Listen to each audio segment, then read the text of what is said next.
Okay, thank you all very much. Thanks for joining us here, and thanks for everybody for joining us online. So this is panel 2 from our conference session, and this is occupying the alleys. Now we have 5 presentations with 6 speakers, so we're going to have to, be quite smooth in our transitions, to use a footballing term.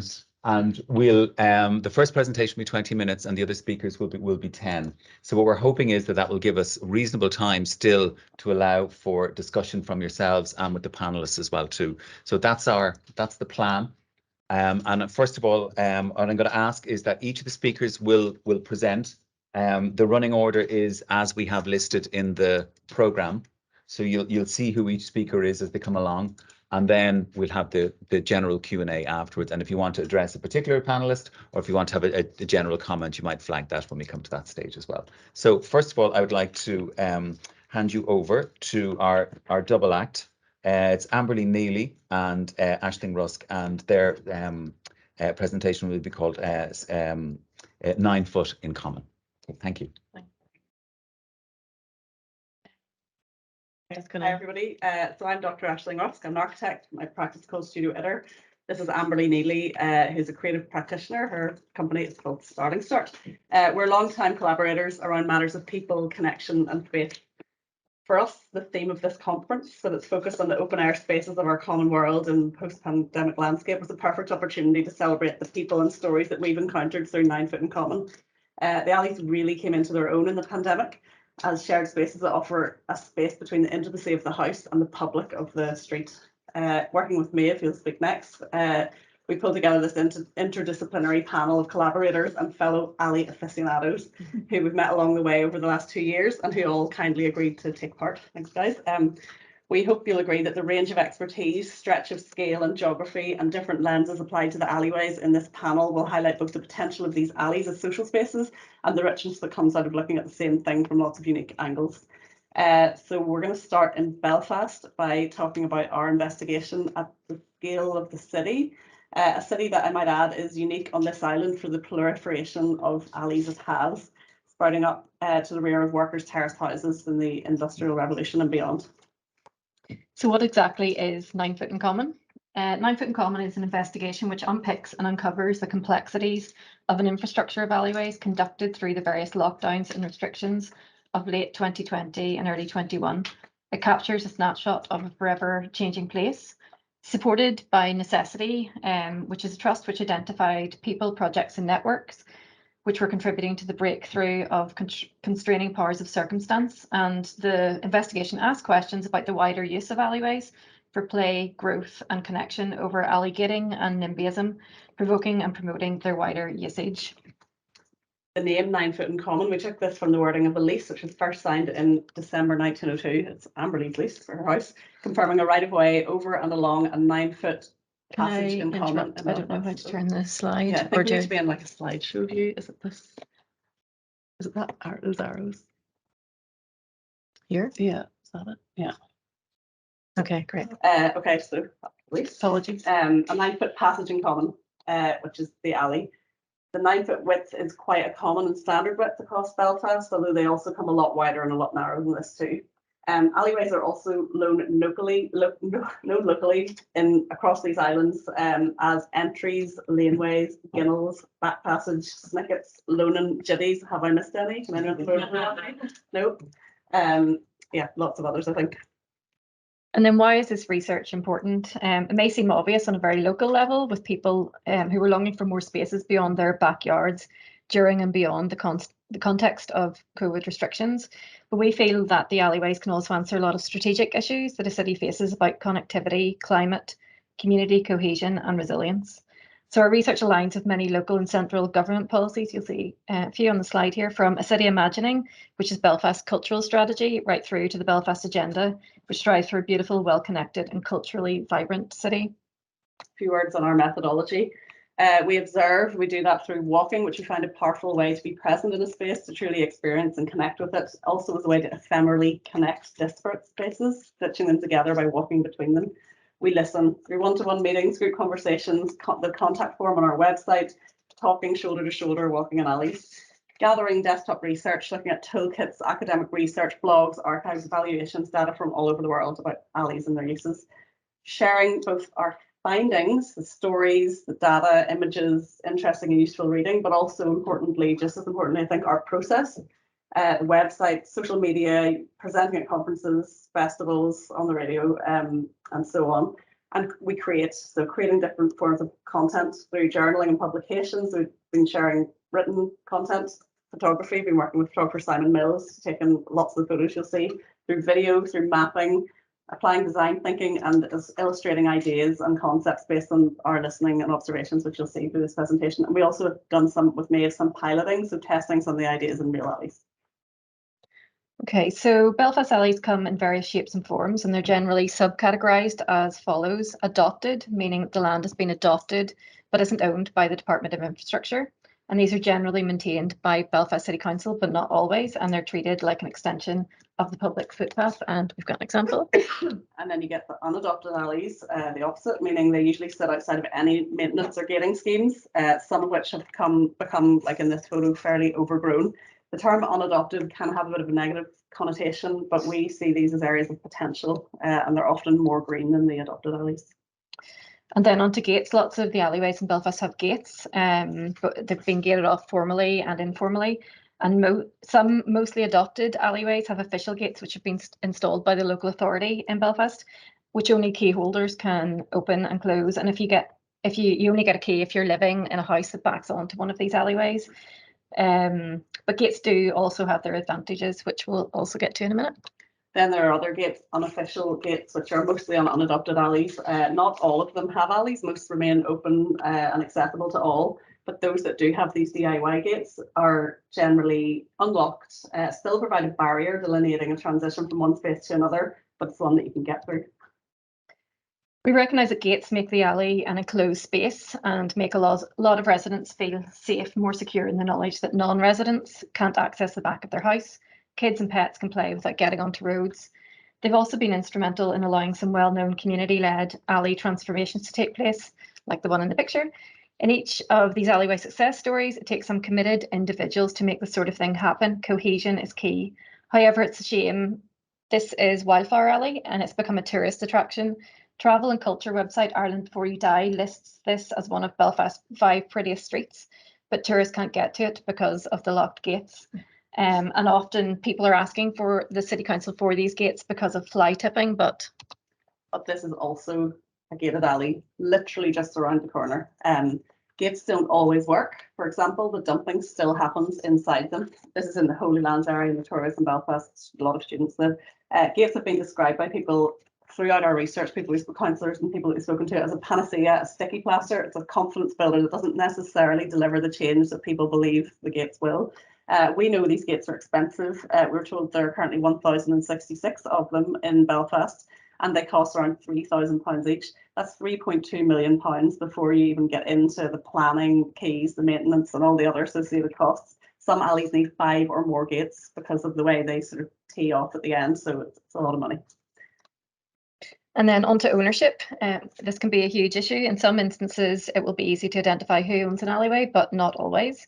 Land Registry in Northern Ireland holds records of land ownership, and you can pay to conduct a public search there. However, until quite recently, alleyways didn't have to be registered there with Land Registry, so a lot of land is still unaccounted for. Residents can look at original land leases, which if they are a homeowner, their solicitor will have access to, and it should state if they own part of the alley or if they have a right of way across it. Some alleyways are owned by each of the neighbours, and this means they could be held accountable for and be responsible for the land out the back of their own property. But it's not as black and white as that. My own alley, some of the neighbours own the bit behind their house and others don't, although we all have right of way over the parts that are owned by other neighbours, and my solicitor says this isn't unusual or uncommon. And sometimes one owner will own the whole alleyway, one property owner will own the whole alleyway, and this leads to all kinds of barriers, only some physical, to transforming alleyways. So on the left here, you see the remnants of ownership, a little gated area in an alleyway, and then you can see on the right the deed map, which outlines that this number 16 owns the bit out the back of their house. I've said it already, but the alleys really came into their own over the last couple of years. In particular, places to encounter neighbours, places to exercise, grow, safe off-street spaces to play, shorter routes from A to B, a chance to escape the four walls of home during a lockdown. So they've become such an asset and really recognised as such by a lot of people in Belfast. So we set to work gathering stories from across Belfast of the good, the bad, the ugly, the challenges, the opportunities, speaking to councillors, Belfast City Council staff, people living on houses backing onto alleys. These images here show examples of an alleyway that has been used to change with the festivities. So they're here, we're seeing a Halloween spectacular on the left and a Christmas alley walk in the same alley, and Amberlea's son there modelling on the right. And this is Ashling's daughter with a spray can in hand. These images are part of the Christmas endeavours by Open Ormo, and we love their festive lights, which you'll see again shortly. So Open Ormo, they say they want to give a space for people to engage, whether by getting involved in organising or by taking part, so that everyone can really feel a part of a thriving community. So these ones, moving on to these ones, these are the entries in the city centre. You may have heard of those, I'm not sure, but it's we're focused on the residential alleys around the city, but there's been big investment in Belfast entries in the centre. This is a £870,000 regeneration project that breathes life into these entries, increasing the permeability of the city centre. It's been managed by Daisy Chain Inc. with formative and urban scale interventions. The scheme introduces lighting, interpretive panels, and around 30 artworks. We would love to see this kind of vision of increasing permeability filter out across the city's alleys. The before and after shots you can see here of the same spaces really emphasise the potential of public artwork to transform and elevate spaces. So we'll leave the rest of that argument to Meadhbh shortly. We're particularly interested in the alleys at a wider city scale, and a report by the City of Seattle claims that their city alleys have the potential to increase public space by a massive 50%. So we mapped the Belfast ones, as well as mapping them on this live web version of the map. You see an example of on the slide. Can be found on our website. You'll also find live links to more than 100 stories about the alleys that we've gathered. And our personal favourite is one beautifully written by writer Eunice Yates in Ballyhackamore about a tortoise called Herman that she discovered in her alley. And it had emerged that it had been lost by a neighbour, not for days or weeks, but for 8 months. She concludes, no one knows what adventures he may have had out there in his hibernation station in the crazy oasis of our hectic alleyway. So this is our Belfast alley map. This version shows the roads in a minute, but it contains public information that was never before made public on this scale. We're hoping by making this very difficult to find information public, it will encourage more people to become interested in their alleyway, either on a local scale or as part of the wider city infrastructure. With this one, then you can see close up on the right shows the black lines indicate alleys that are adopted and have been gated by Belfast City Council, so they are locked. The brown ones are ones that are adopted but not gated, and the green are unadopted alleys. We have not mapped the unofficially gated ones yet. And here it is without the roads. The traces of recognisable roads are still evidence in the formation of the alleys. We left the greenways and the parks in there, and want you to imagine for a minute that all of these spaces are open places, and by using them you can navigate the city of Belfast safely and quietly. And then after we did this, we set about questioning if there were other ways that civic money could be spent to make alleys cleaner and safer, and whether big lockable gates are the best solution. Are there other ways to make these spaces into places that are used and loved? This year during Limin-alley in the Imagine Belfast Festival, which Meadhbh is talking about again, we wanted to show people the potential of travelling through the city via ungated alleyways. So we hosted an event, a walk called Alley O Park, see what we did there, where we walked from Rainbow Alley to Ormo Park almost exclusively via the alleyways. So yeah, that's and the BBC joined us. So as well as these sort of in-person interventions, we present a series of collective ideas sparked by all the conversations we've been having and the wonderful grassroots interventions we've seen. So there's some creative ways to use the alleys in there, and they also offer responses to some issues that can occur in alleyways.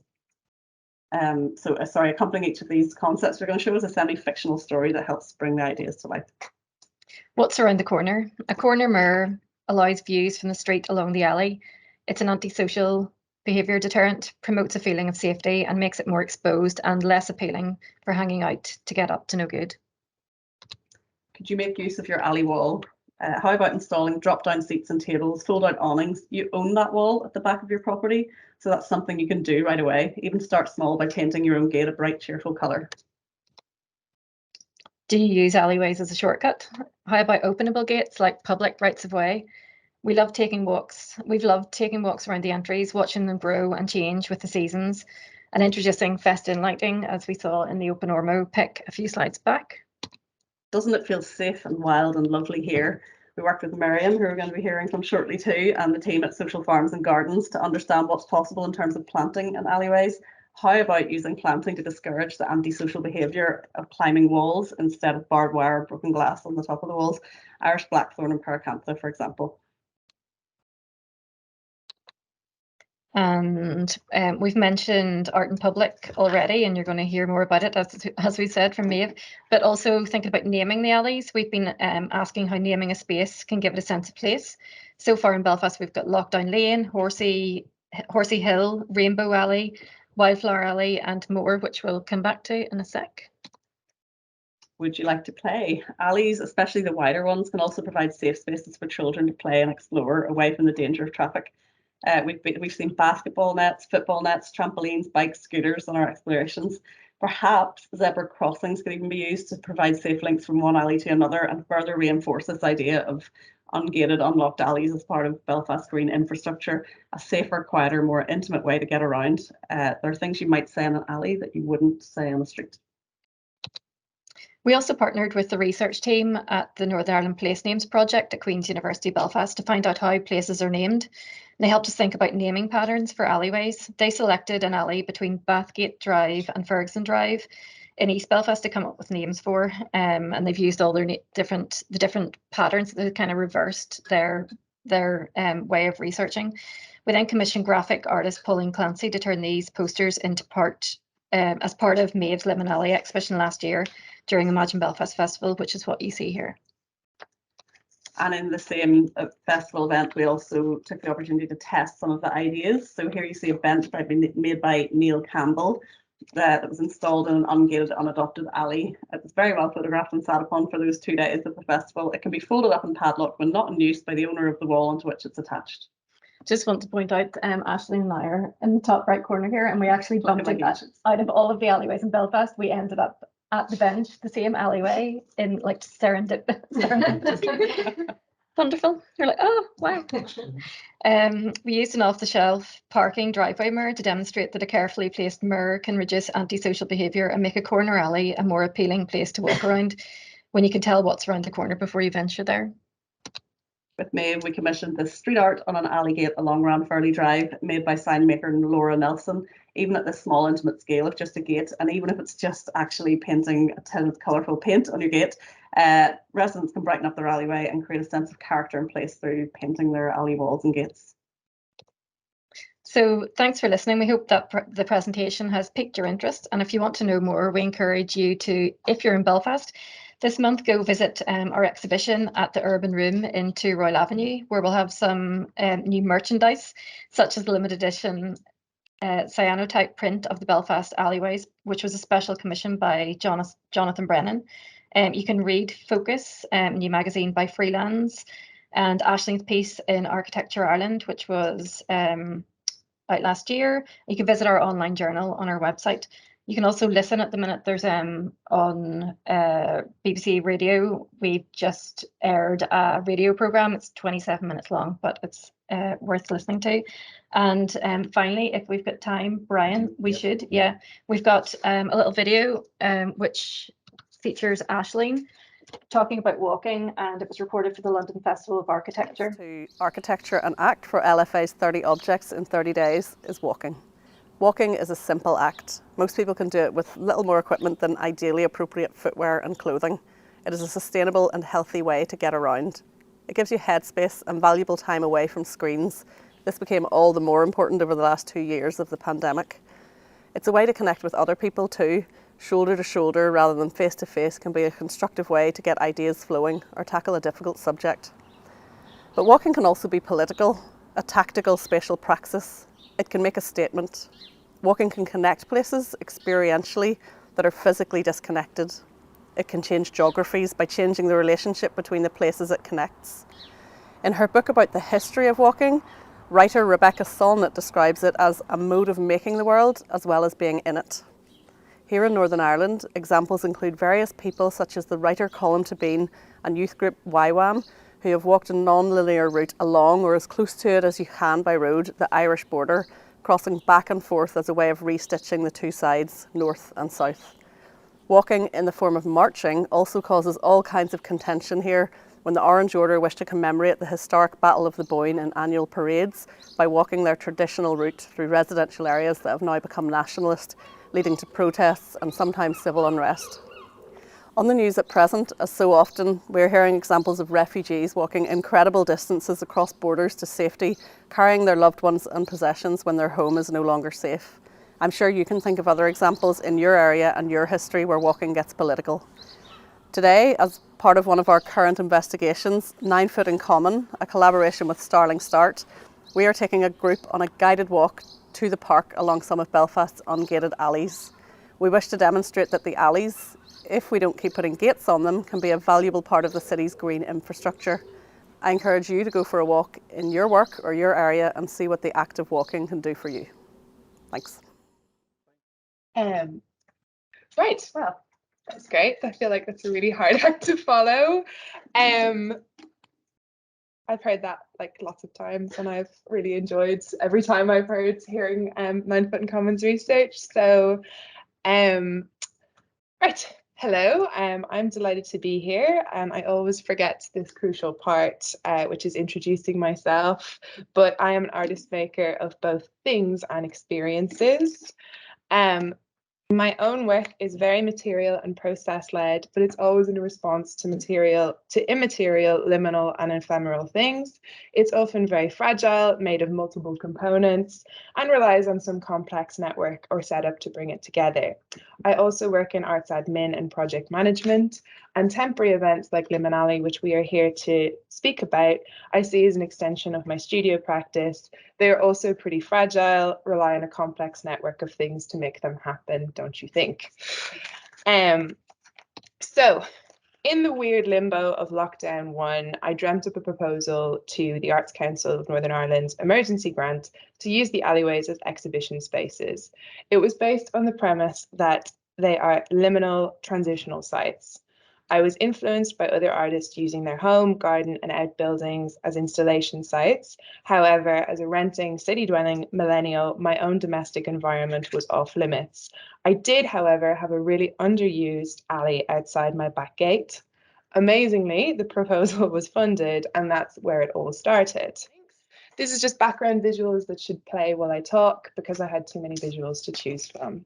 So in October 2020, I presented a one-day pop-up exhibition, Liminal Space Belfast, which included 5 other artists and took place in the alley behind my house on Ravenhill Road. These are some images from that particular event flicking through now.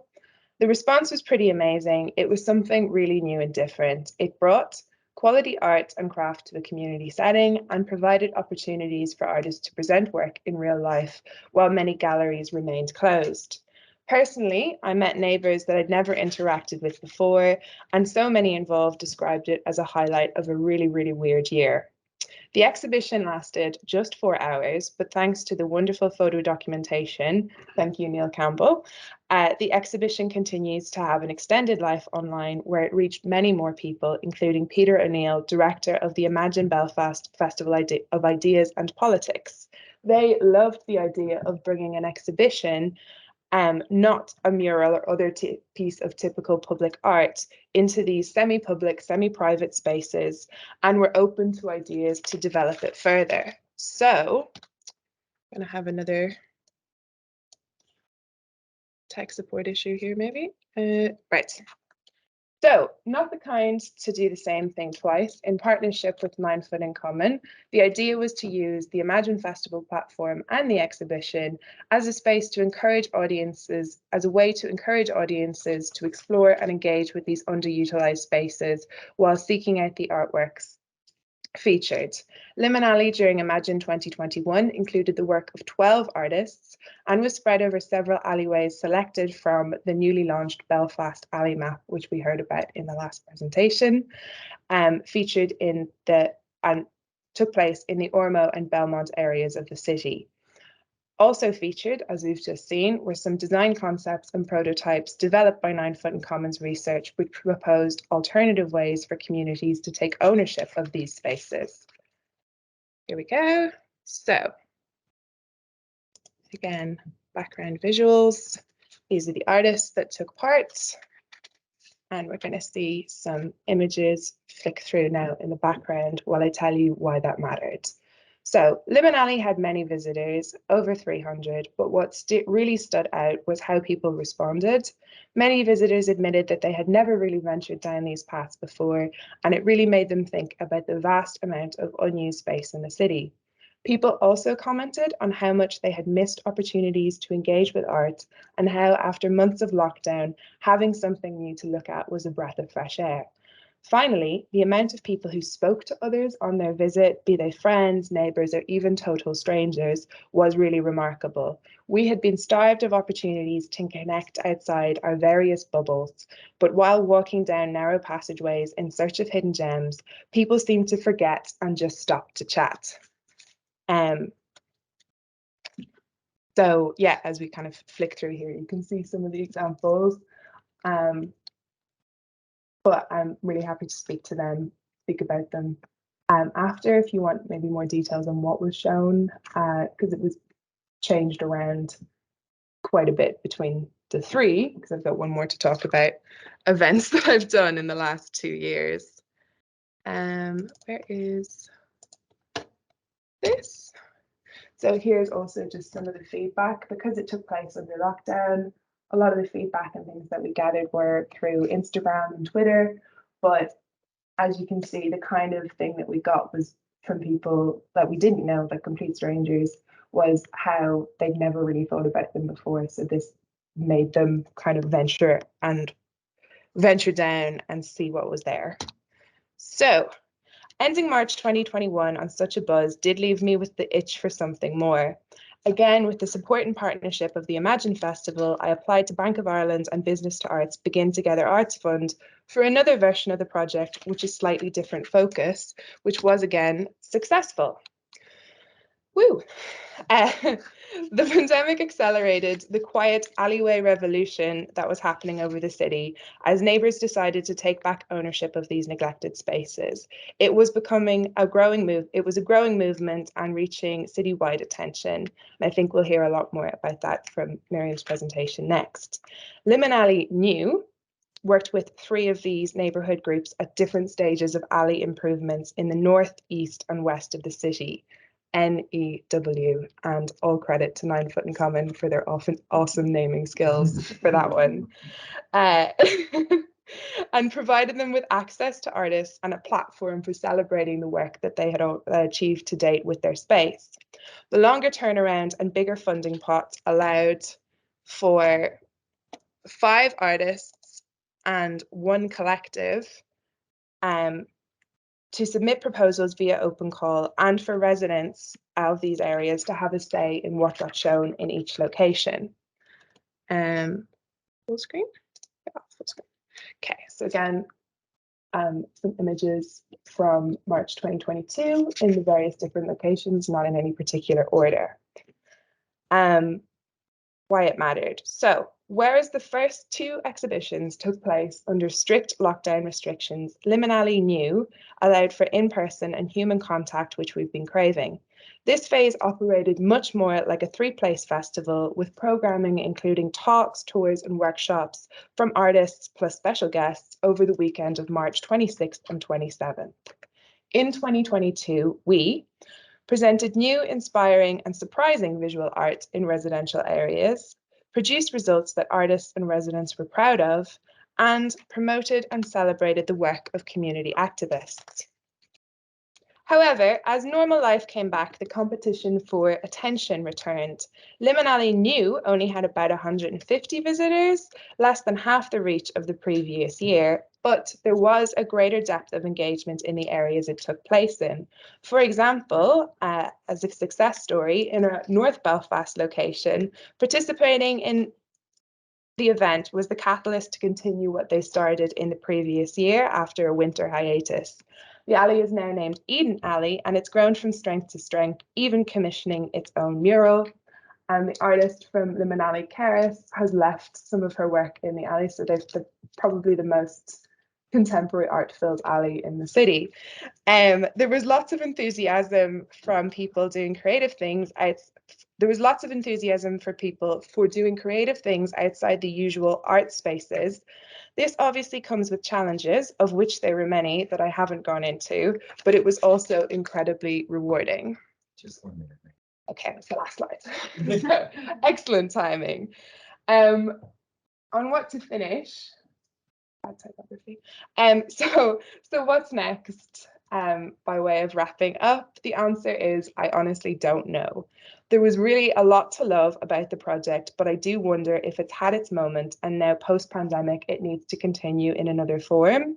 I think in 2022 also, I just about reached the limit of the scale you can achieve as just one person.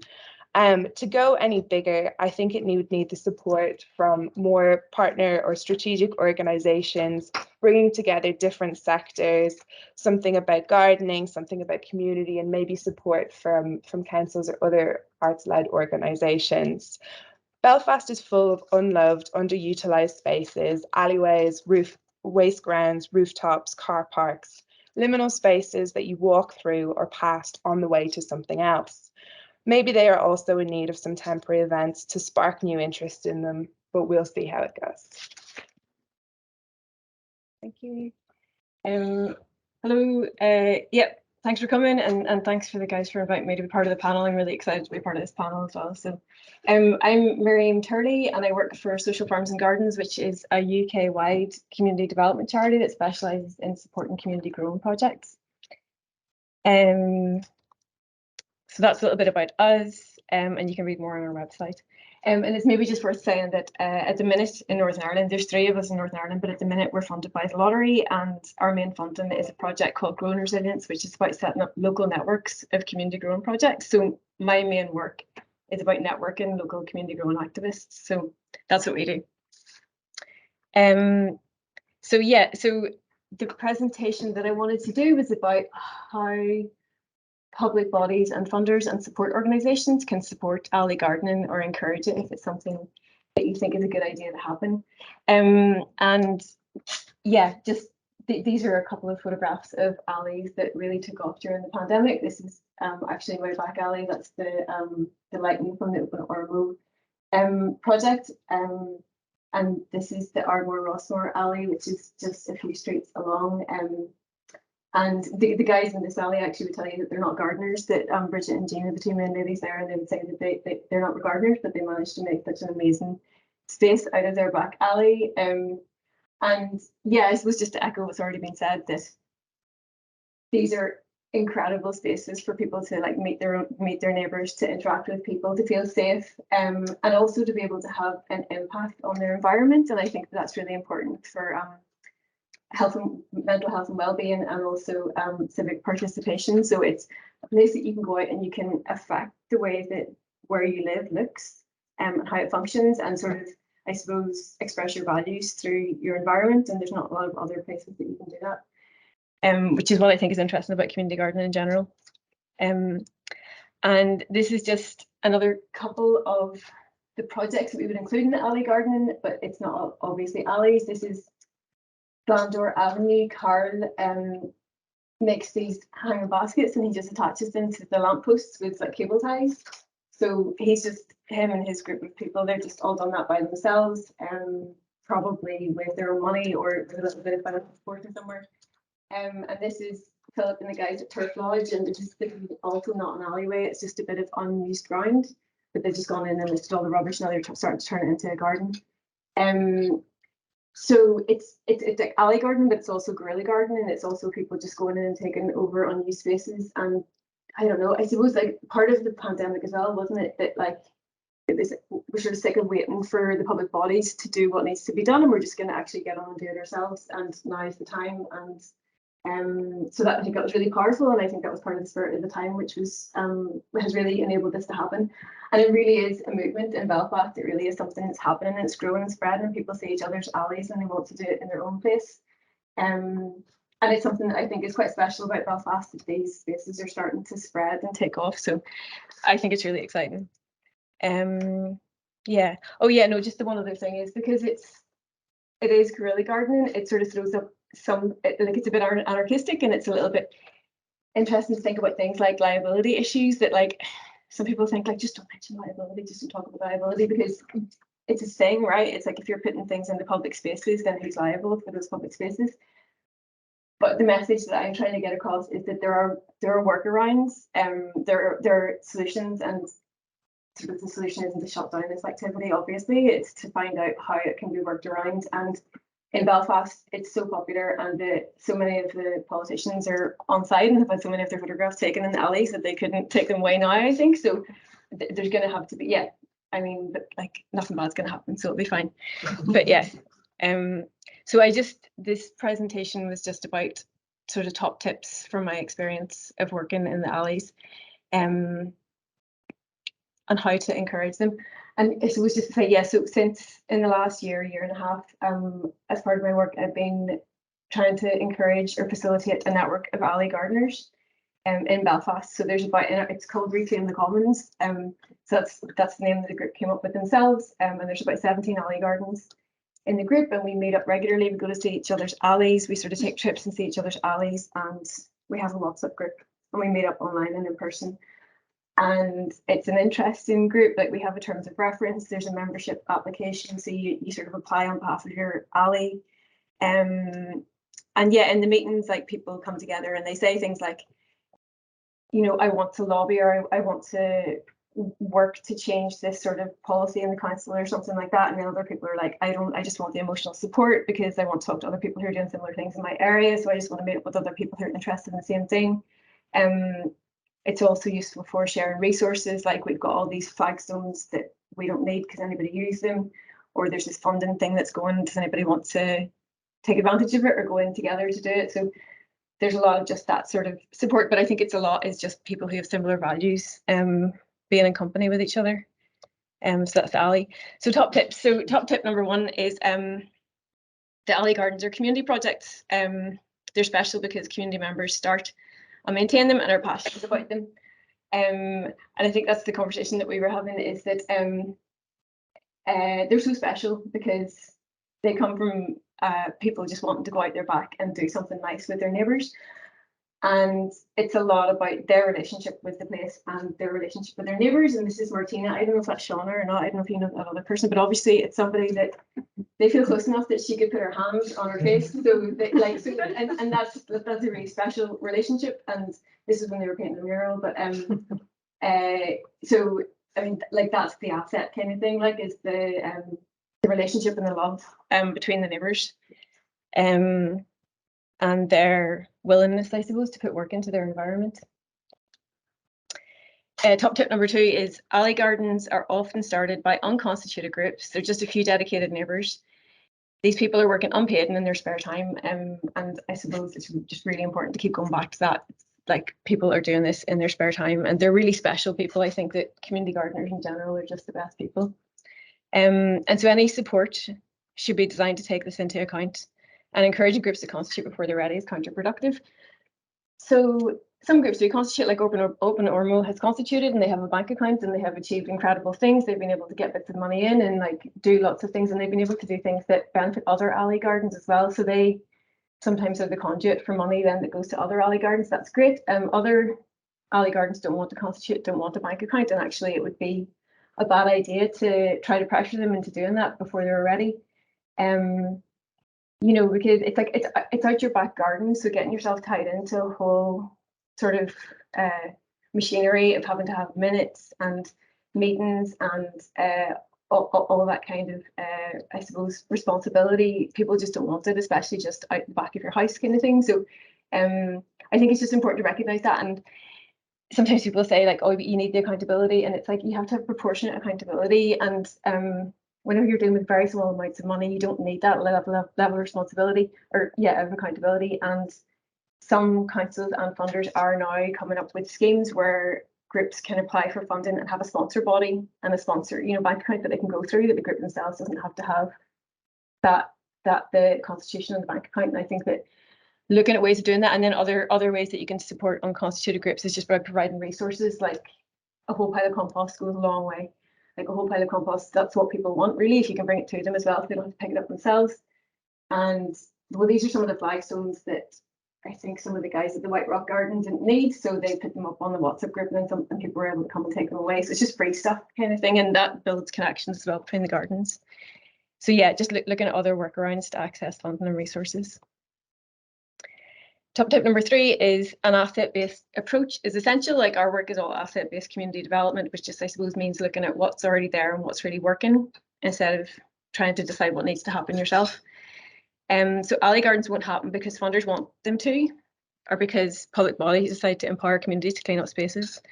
You need to ask people what support they want, and then figure out how to give it to them in an appropriate way. And build relationships and keep checking in. Yeah. Oh no. So this example is it's not even alley, it's Rainbow Alley. And this is one of the pieces of art that was part of Meadhbh's exhibitions. And so I think that this piece of art shows that whoever made this art has spoken to the people in the alley, because the finger's pointing to the stage. So it's like this little tiny little bit of concrete kind of thing along the wall. But like the residents will tell you that whenever they were kids, that's where they played, and that's where they would put on plays for each other and skits. It's like really nothing. You tell me now it's been developed a little bit, but it's really just like a ledge kind of thing. But it's also where they would go to kiss as well whenever they were teenagers. So they've got this whole, like, it's just like the back alley kind of thing, but now it's like got a finger pointed to tell you where it is, and they're going to put plays and stuff on there, are they? I think that was the plan anyway. Yeah. So just ask people what they want and then figure out how to give it to them. Top tip number 4. So I don't know, I also want to say, I'm sorry. Can I have another couple of minutes? Go on. Yeah, just really quickly, like this idea of empowering communities, I think is like the way that those words are used is like, I think it's the wrong use of the words. Like first to start off with, I'm just going to say I think that somehow communities have become shorthand for working class communities. Rather, whenever people talk about communities, they're like, well, people in communities want this and that, as if the speaker doesn't also have a community or also want a community. It's like it's really othering or something. And a community is a good thing. I think like quite often I hear the word communities used as if it's like a whole pile of like dirty, disorganized people that need fixing or something like that. And like communities are really amazing, powerful words. So I think reclaiming that, like communities are amazing, and then also the idea of power implies that I have the power and I'm going to give it to you. And I think that's not the way to go about it. So it's not going to come top down. So it's important to recognise that alley and community gardens are fertile ground for civic participation and democracy. And well, the email on the right is just some email that Kerry from Open Ormo had done around some of the politicians around the time of the election about what they're going to do about alley gardening, but just to show that people can get organised and start influencing their politicians. And then this is a mural workshop that was done in Limin-alley, where Perla, the artist here, went in and spoke to the residents and just asked them about how their alley gardening is going to address the effects of climate change in their area. So she did 2. She did the workshop where they sort of gathered their ideas and then got together and painted the mural. And it's really beautiful. And the guys said that it was the best thing that they'd done in their alley because it gave them a chance to reflect on themselves and what they wanted out of the alley instead of always sort of like showing things for other people.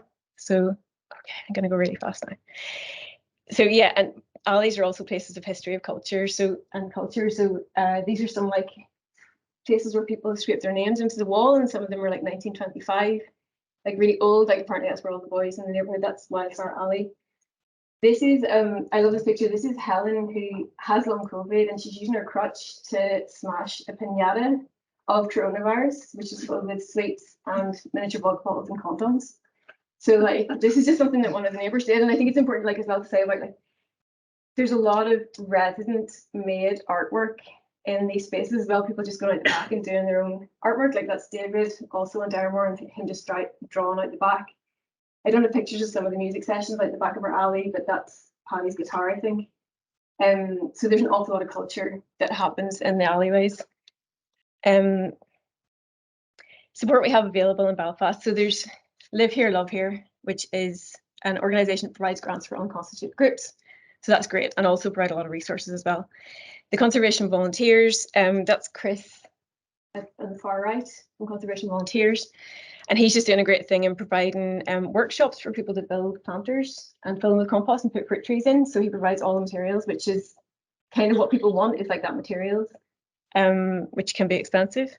And he's done loads and he's continuing to do loads around Belfast. So I think that's really useful. Belfast City Council workers, the fellow here in the middle is Michael McCorry. And he's like this renegade council worker that goes around helping all of the alleyways sort of despite his bosses kind of thing. Like he's just running around like sort of sneaking resources out of council and getting into alleyways. So he's brilliant. That's our group, and that's some of the meetings that we did. 9 Foot in Common that you've heard about, and Limin-alley. People really appreciate the support that those guys are providing as well. 30 seconds. Sorry. Butterfly conservation, do moth trapping. Oh, there's me again. And then so support that we'd like is a resource community growing strategy for the city, a review of the policy of adopting alleys in the city for maintenance to allow more troublesome uncared alleys to be cleaned, and a cross-sectoral alleyways forum, which could be what you were saying, Meadhbh, of just getting all the support organisations and the alleys together to talk about what needs to happen next. So Nice. That's it, I think. Thank you very much. Oh, yeah.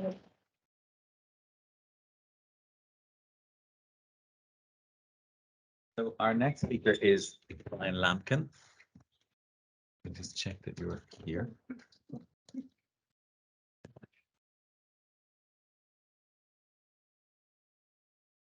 Okay, right. That's okay. Thanks very much. Good afternoon, ladies and gentlemen. And this presentation follows on from the Belfast alley map. And my angle is coming from not so much from art or gardening, but from migration studies. That's my academic background. Oh, right, please. Wonderful, thank you. So this is the interactive Belfast alley map accessible online, and the points of interest are indicated by these black and white quotation marks. And the one I'm talking about is this one here that I happened to make a study of. It's where I live, and it's also where my wife, Kay Muir, at the back there, who also happens to be part of the Northern Ireland Place Names Project, and our son, is he still here? No, he's gone. Our chauffeur. But I was delighted to find that somebody had gone to the trouble of mapping all the alleys. This is a story. This is what you find if you click on that particular hotspot. It's an unadopted alley entry.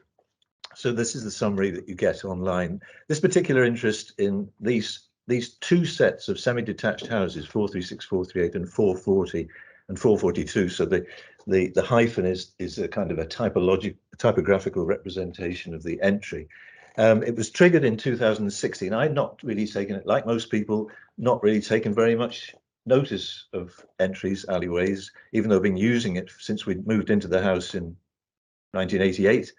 But this came to the fore as conflict in 2016 because the owners of the adjoining pair of semi-detached houses, it came into that, it determined to knock down the houses and develop the gardens at the rear. But they submitted plans for demolition and rebuilding, which marked the passage in common between the two sets of semi-detached houses as a private drive. It was a passage in common, but these plans labelled it as, and of course we were mightily displeased. So ourselves and our immediate next door neighbour in 438, we pointed this out that in our original leases, like Amberlea showed you hers, and the accompanying maps of all four houses designate this area to the rear as a right of way, a passage in common, not a private drive. Now this story has got a semi-happy ending because the developer went bust, and so we came to terms with the subsequent developer, as I try to show you. But this is written up you can't expect an audience to be fascinated as we are by the intricacies of this particular case, but it's more to outline the general point by this particular example. So here we are, we're talking about, this is slightly more deep. If I just come over here, the point that we're interested in is this space here. So these are the alleyways. This is the southeast corner of Ormo Park. This is the Ravenhill Road. This is the passage in common. This is 436. This is 436, our house. This is 438. This is the passage leading to the rear, and this is 440 and 442. And this is a derelict cottage marked on this map. But this passage in common. This is the back space. This is the access. These are our back garden, the four back gardens of the four properties. But this is shared space that was negotiated. It's got a very intricate history, and I'm not going to try and explain all that. That would take far too long. But it's simply to say that's what we're looking at. Back to the Ormo Park, looking down the alleyway. That's so it's 436, our house, 438, the passage, 440 and 442. And I've put the dates of building on these. So this one is slightly older than Amberlea's, the one at the left, 1901. It was built by the great-grandfather of a vice-chancellor of Queen's University, George Bain, as it turns out, who's a great family historian himself. Our house was built 1904 to 1906 at the same time as the Belfast City Hall. And then these houses, this pair, 440 and 442, were built in 1923. Now and those are the pair that on the right that was the developer wanted to demolish and build new houses on the plot at the back. We've got a solution now, because these houses didn't get demolished. That's just a rebuild, a refurbishment of the two houses, the 1923 houses. But we've got a brand new house under construction down at the bottom of the alley, and this is the passage in common, which very unusually leads round to these. This gives the rear access to these two houses and to these two houses. It's very rare to find that configuration in Belfast. Now I'm rushing on. So this is the rear view from the back. So this is you coming down the drive, and we use this as our car. These two cars are our neighbours in 438. But what's happened is we've got a new alley gate. Not an official Belfast City Council alley gate, but a wooden wall, which is blocking up. And this is the agreement we came to with the owners of the redeveloped property over here and the builders of this house. So they renounced, because we did our research and we were able to prove that he didn't own this land in this corner. So it's a solution to a problem. He's now going to use access from the far side down the derelict cottage side to his whole development at the back here, and he's left 436 and 438 exclusive use of the passage in common to be able to get to our back gardens. So the passage in common idea, you see, we have an easement. In order to get our car parked here, we come around to the left, and we've got an easement across the land which connects this house, our next door neighbours. So technically, it's been their land, but it was a legal agreement when the leases were drawn up to allow the use to access across. Does that make sense? Sort of? Right. Yeah. The crucial thing about saying it was a private drive was that everybody had to back across into the other person's easement to get the car turned around. Thank you for pointing that out, Kate. Yeah. So there's an easement to get across here, and likewise there was an easement to get across for 442 to get across the land of 440. So this a whole shared space was a passage in common as the legal term in the lease. And that's the plan. This was the revised plan. Can you see? This is what was demolish those two pairs and build these instead, and extend the passage in common over here to make a private drive. It was going to be a nightmare at the back. But you see that originally it just said private drive on there. We got that changed. This was the resubmitted plan, and this didn't go through either. But there's the term, original passage in common here, original passage in common increasing in width to provide private drive. Now, this is the situation as it was. That's a photograph 2017 before. So this is the undeveloped semi-detached pair, and that was the garage belonging to this house at the back. And this is the intervening passage in common space here. And you notice here, there's only about a 4-foot gap between our house and the neighbouring house, the Bamford's house, and there's not enough room for even for a 4-foot passage in 5-foot passage in common. So this is why this particular arrangement developed. There's a long history to it. No time to go into it now, but those are the leases of the 4 houses, and the passage in common area, the development of the passage in common areas is coloured in, and the 4 gardens. And that evidence was crucial in persuading the new owner of the property, to be developed property, to work out with us an arrangement that would suit both of us.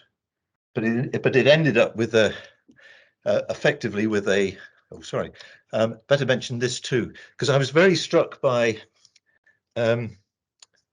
Eileen's presentation this morning when she was talking about Temple Bar, and she mapped out the extent of Temple Bar and described it as an island, because we've got a very similar shape here. If you look at the history of this property, if you go back to the first ordnance survey map, it's this kind of shape, a bit like Temple Bar, but it was a brick field. It wasn't a brown. So these houses were built on a brownfield rather than a greenfield site, and you can trace the history back. These are the 2 semi-detached houses here, passage in common at the back.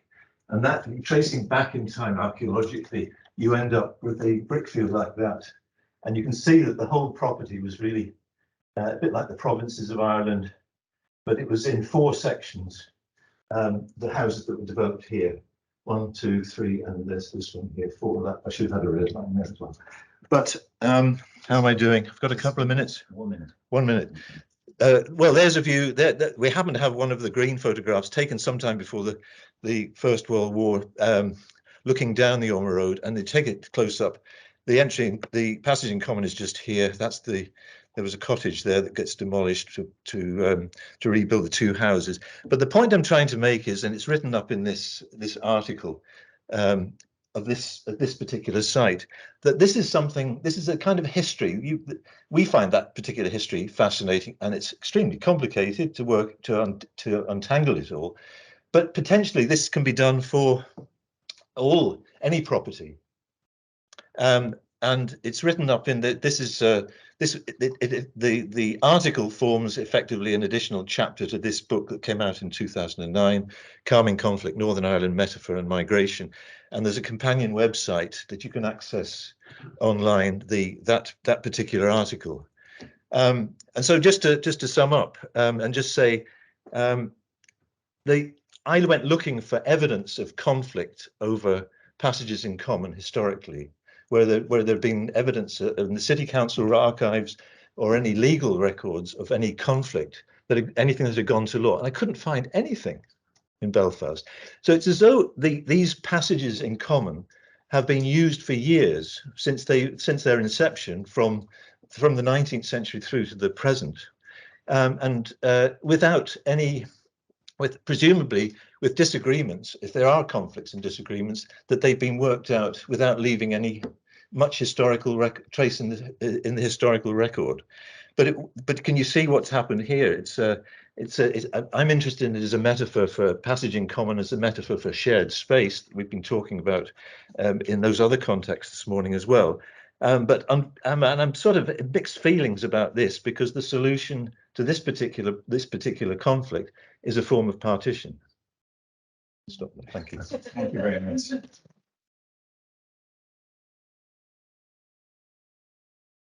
Okay, our final presentation now is Neely Vrian. So lovely to be here, and thanks so much to Amberlea and Aisling for inviting me along and for coordinating the panel. My name is Neely Vrian. I'm from a not-for-profit called A Playful City. I'm a director and founding member of A Playful City, and we're an organisation that really focuses on encouraging communities to bring them along on a journey to create spaces with them. So it's about creating playful, engaging, inclusive spaces with and for communities. So today I'm here primarily to talk about a project that we've been running with Dún Laoghaire County Council called Love Our Laneways. But before I do that, I just want to give you a very quick overview, and I hope I'm okay on time because I haven't really practiced this, and I've got lots of slides, so I'm going to fire through them, but just to give you an idea of the type of work we do before introducing Love Our Laneways. So the team of Playful City were originally the Upstart Collaborative, well, part of that team. We met about 10 years ago on this pop-up park that was developed in Dublin City Centre called Granby Park. We're all about, as I said, about consultation and really, I suppose, from our point of view, and taking Eleanor's term from this morning, it's about encouraging communities to see the spaces outside their homes as their public home. You know, their homes extend beyond the boundaries of their houses. So we use all sorts of, I suppose, playful and engaging methods, we think so anyway, to encourage people to come out and use the spaces outside their home, and also to ask them about how they might like to see spaces in their locality developed. So we've worked with, so at the core to what we do, and a lot of what we do, is we believe putting children and their right to play and engage and be heard from first, and from that then involve the rest of the community. With that in mind, one of our initiatives is Playful Street, which we've actually just recently have an exciting partnership with Lego Foundation. So they'll be able to support communities all around Ireland, hopefully, to start turning streets outside their homes into playful streets, just as many of us did when we were small. Yeah, so these sort of playful short-term interventions. All of these interventions are as a kind of an outcome of a process that involves workshopping with locals and young people about what they'd like to see. For example, a floating playground. And Sarah, who's here, was involved in this project, Making the Walls Talk, which is really asking young people from the inner city, you know, their experience of during COVID, and kind of blasting that up on a wall in the inner city. So the Love Our Laneways project then, as I say, it was established by ourselves in partnership with the council, Dún Laoghaire County Council. And we found, you know, with Dún Laoghaire County Council, there was really a shared belief for this idea of kind of bottom-up, a bottom-up approach to designing spaces in community. And what Dún Laoghaire kind of engaged us to was to focus on this laneway in Sallynoggin. So it's a 400-metre laneway that runs through the Pierce Estate in Sallynoggin. As you see, it's hyper residential. It runs quite unusually, not just at the sides of houses, but actually the fronts of houses as well. So you can imagine it's quite delicate if you're going to, you know, suggest to people that something should happen in this space. And what Dún Laoghaire wanted us to do was to sort of be like a conduit or a bridge from the council to this community, because historically this community wouldn't be a community that would really speak up or look for, you know, sort of involvement with the council. So that was our role, was to really, and that's what we were talking about beforehand, was really, we're kind of landing ourselves in a community that aren't necessarily looking for us. So it's all about, you know, this is the as you can see, the laneway as it is now in its current state. So yeah, I suppose we developed this phased approach. We're now just at the end of phase 3, so heading into the delivery phase. And really what I wanted to do is to kind of explain to you, you know, how we came up with this. I mean, really, I shouldn't say we made it up as we went along, but it is like that. In fact, you have to go into these communities with no predetermined ideas. You have to come in with open ears and open eyes, and make sure they know that you're there to listen to them. So with that in mind, you have to be sure to always step back and make sure that you're adapting and being flexible throughout the process, that you have to change. You have to change your mind. You have to have you might have to just go on a totally different tack, depending on what the community actually want. So phase 0 is what we decided to call where we began last, because you were sort of like, we're at the beginning of this, and we're like, we're not really, because you haven't gone out to the community yet. Let's call it phase 0. So what phase 0 is about ensuring that the council themselves actually understand what they want. And some of you may be from councils, but sometimes councils, like all of us, can work in silos a lot. So it's about encouraging interdepartmental kind of an approach to this. So in-house workshops, getting the departments together to ensure that they know what they want for this public realm before we go and talk to the community. It's about understanding budget allocation, about understanding parameters, because we don't want to go and speak to people and make false promises. We need to understand, and we need them to understand exactly what it is that they want. So in this phase as well, it's really important to kind of map out who are the key stakeholders and to establish some partnerships. So we partnered with IDT and Starling College of Further Education at the very start. We created this tiered approach, identifying, okay, who needs a lot more time, who needs really just to be on a need to know basis, and what kind of engagement methods we'll have with each of them. This is the students from IDT who designed the visual identity for Love Our Laneways, so the branding, etc. I love that photo. So then, once we've done that, so at the end of phase 0, you've kind of established your partnerships. You've started talking to some people in the community, but you haven't yet gone door to door. So phase 1 for us was really kind of, okay, now we're going to go knock on some doors. And obviously, on our tiered approach, the first people to talk to are these residents who actually border this laneway. So phase 1 is all about meeting the community. It's about listening, about not asking them what you want. It's about asking them, how do you feel about this space? How would you like this space to make you feel? So we did that through, surveying, putting out leaflets, encouraging people to feedback through this kind of playful post box that we installed in the laneway. We got about 150 responses to that. Again, on that notion of having to adapt, we were running, because it was in the height of COVID, online workshops, quickly learned this is not an online community. So change tack, start workshops in the lane where we just met people where they were and asked them, how they felt about the space. These are the things we learned.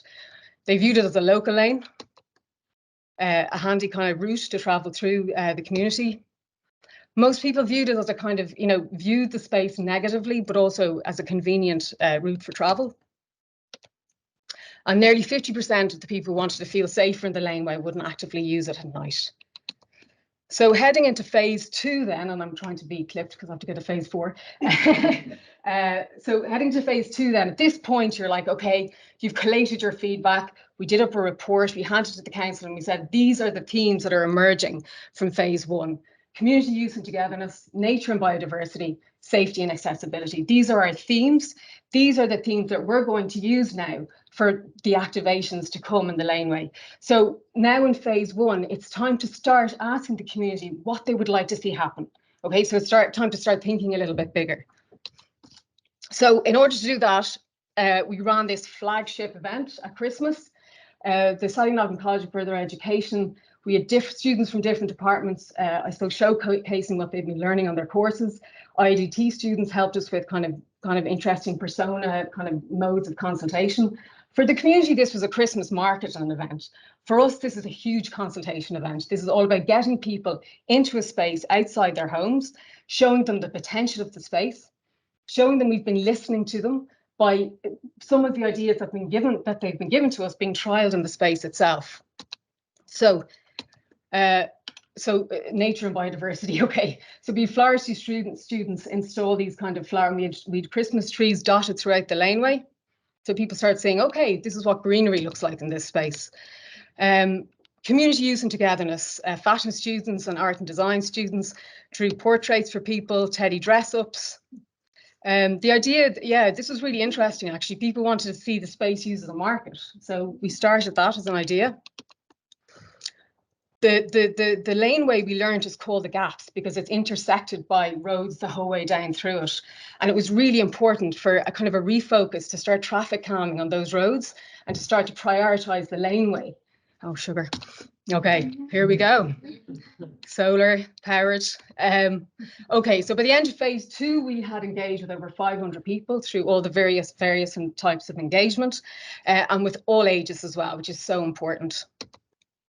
These are surveys, 5-minute surveys that people filled out. We'll just skip on there. So phase 3, just to say phase 4, we haven't happened there yet, so I'm nearly finished. By phase 3, this is about kind of trying to, I suppose, refine these themes, these 3 themes that we come up with. we kind of gave them a taste of what could happen at the pop-up. Now it's time to sort of dig in deeper to these themes and start actually offering suggestions.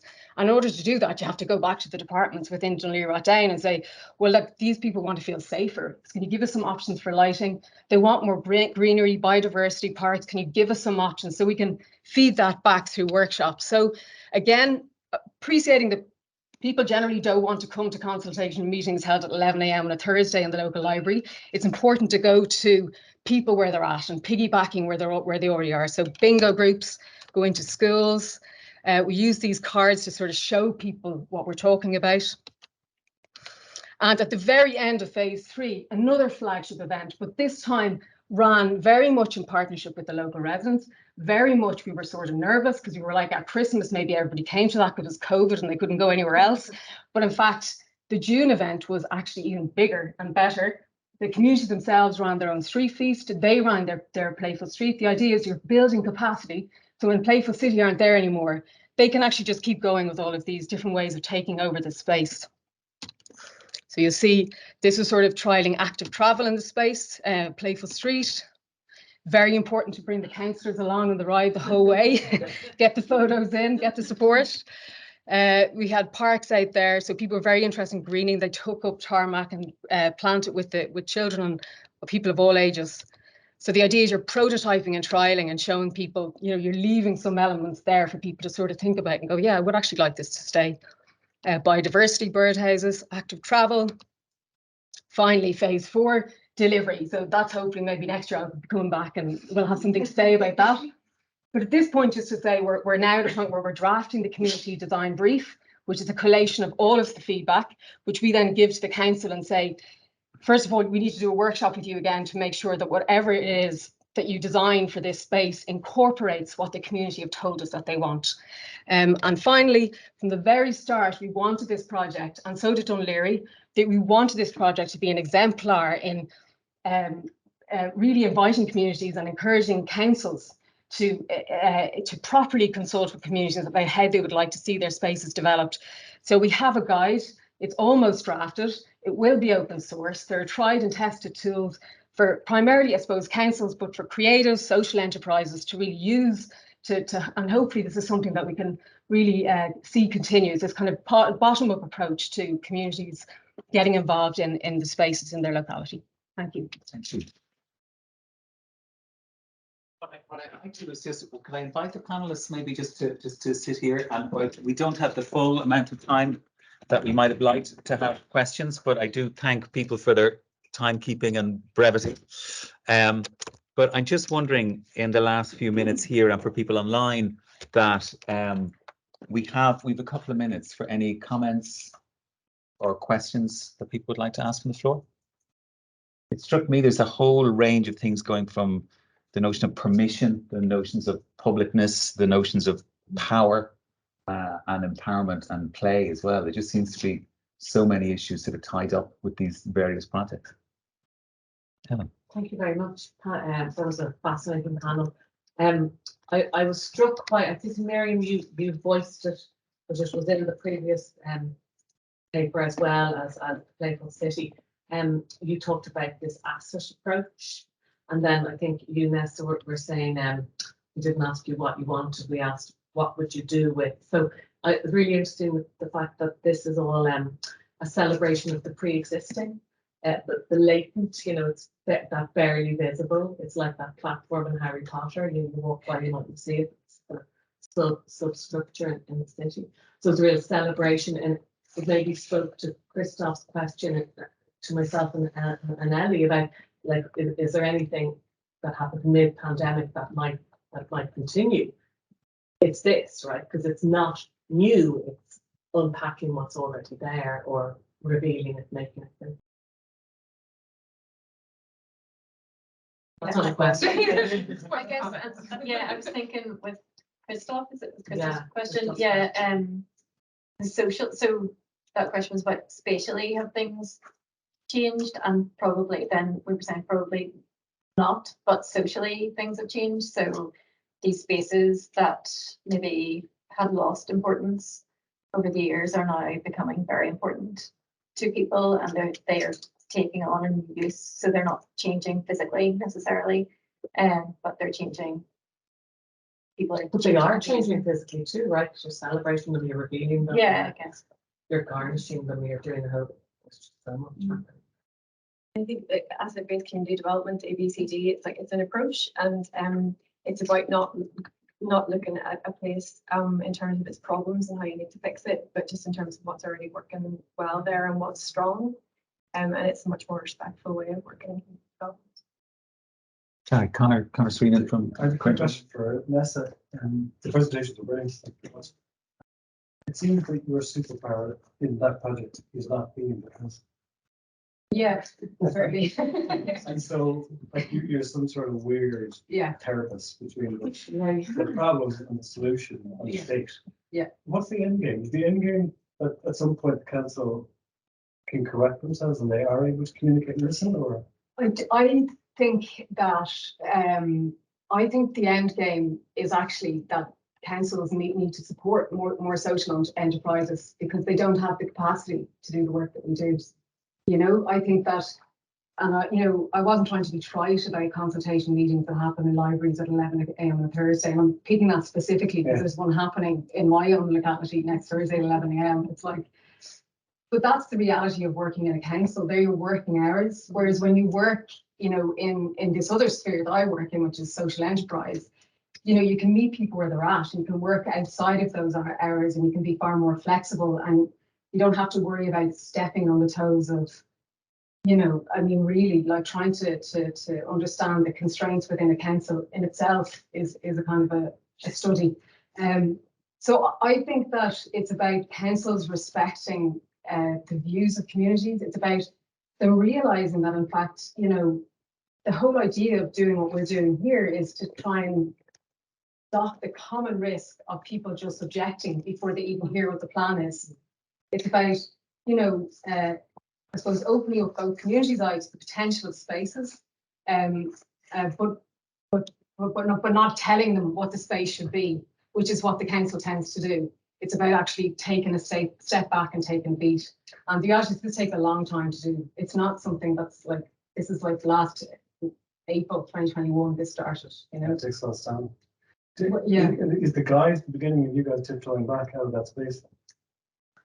How do you mean? No, absolutely not. No, it's the guide is the guide is there, I suppose, to show the councils what the phased approach is, to show the councils the tools that are needed, but I suspect also to show the councils that maybe this isn't something they can do without, on their own, So, it would be wonderful if the councils themselves started taking this on more. And we have some amazing champions in both Fingal, Dunleary Town and Dublin City Council who really understand the importance of this kind of work. But no, the guide is there almost as an offering from the Playful City, as well as being, as being brutally honest about it. It's saying this is what you need to do, but like maybe you might need some help with that. Thanks very much. Yeah.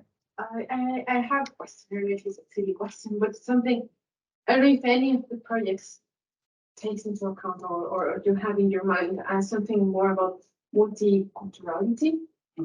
I think that's something that we can't hide in Ireland, and coming from another country, from a very different culture. I don't feel myself included in talks. I don't know if there's something. I was going to say, it's hard to. I don't think that's really represented at a large level, like a kind of policy or kind of umbrella organization level, but certainly within the groups, because people have been getting to know their neighbors and stuff, they've been very welcoming. It's been a way of understanding who's on my street and that these neighborhoods have changed loads.